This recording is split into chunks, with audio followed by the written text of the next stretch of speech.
The ocean doesn't just take lives.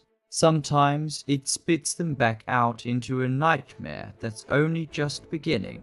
The silence was visceral, broken only by the crackle of burning debris and the rhythmic pulse of my own blood. I tried to call for help, but the words were lost in the roar of the surf. I was truly, terrifyingly alone. By the second day, I realized the island wasn't just land. It was a scavenger's graveyard, hiding the bones of those who failed. When the sun dipped below the horizon, the jungle began to scream, not with the sound of animals, but with something older. I felt it before I saw it. A presence, a weight in the darkness watching my every move, waiting for my fire to die. Morning brought heavy rain and a glimmer of hope. In a shattered black case, I found the blueprints. Build light, fly high. I pushed deeper into the rot. The vine seemed to move, pulling me toward the heart of the island's secret. And there she was, a ghost of iron and rust, swallowed by the forest floor. An ancient plane that never made it home. Inside the cockpit, the previous crew was still on duty.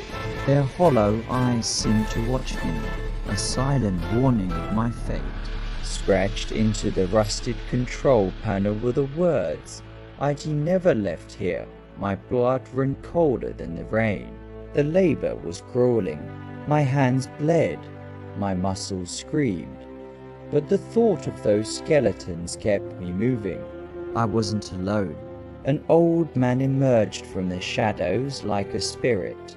His voice was a rasping wind.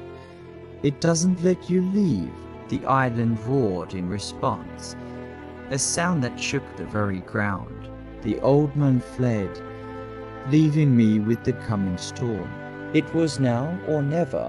I climbed into the cockpit as the predator crashed through the trees, a mountain of shadow and teeth.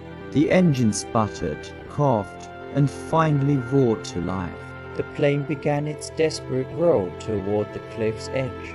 Mid-air, the engine died. Silence returned, heavier than before. I threw everything out to keep the glide alive. A flare shot into the sky, my final prayer. Through the tears of relief, I saw a ship on the horizon. I was free.